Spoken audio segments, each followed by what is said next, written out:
குடும்பத்தில் துணை அல்லது துணைவியாருடைய தேக ஆரோக்கியத்தில், குடும்பத்தில் அந்யோன்ய குறைபாடு, காதல் அமைப்பில் தேவையில்லாத குழப்பங்கள், அந்த விஷயத்தில் மட்டும் அதீத கவனமாக இருக்க வேண்டும். கொடுத்த வாக்கை குடும்பத்திலும் வெளிவட்டாரத்திலும் காப்பாற்றக்கூடிய இனிமையான சூழ்நிலை ஏற்படும். கனகதாரா சோத்திரம் என்ற ஒரு அற்புதமான பாடல் ஆதிசங்கரர் அருளியதற்கு அதை கேட்பதன் மூலியமாக பணத்தட்டுப்பாடு தீர்வதும், அஷ்டலட்சுமி கடாட்சம் கிடைப்பதும், மகாலட்சுமி வழிபாடு செய்ய செய்ய வெண்மலர்களை கொண்டு மகாலட்சுமியை பூஜிப்பதனால் யோக பலத்தை அதிகமாக பெறக்கூடிய ராசிக்காரர்கள் கன்னியா ராசிக்காரர்கள்.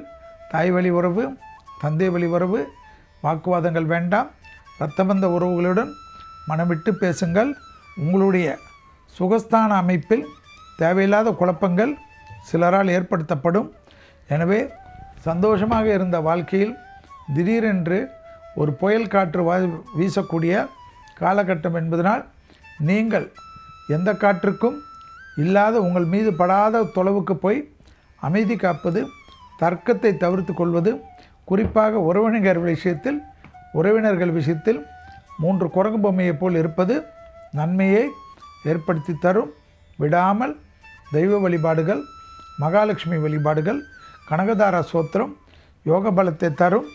விட்டமின் டெஃபிஷியன்சி, கால்சியம் டெஃபிஷியன்சி, பற்களில் குறைபாடு கவனம்.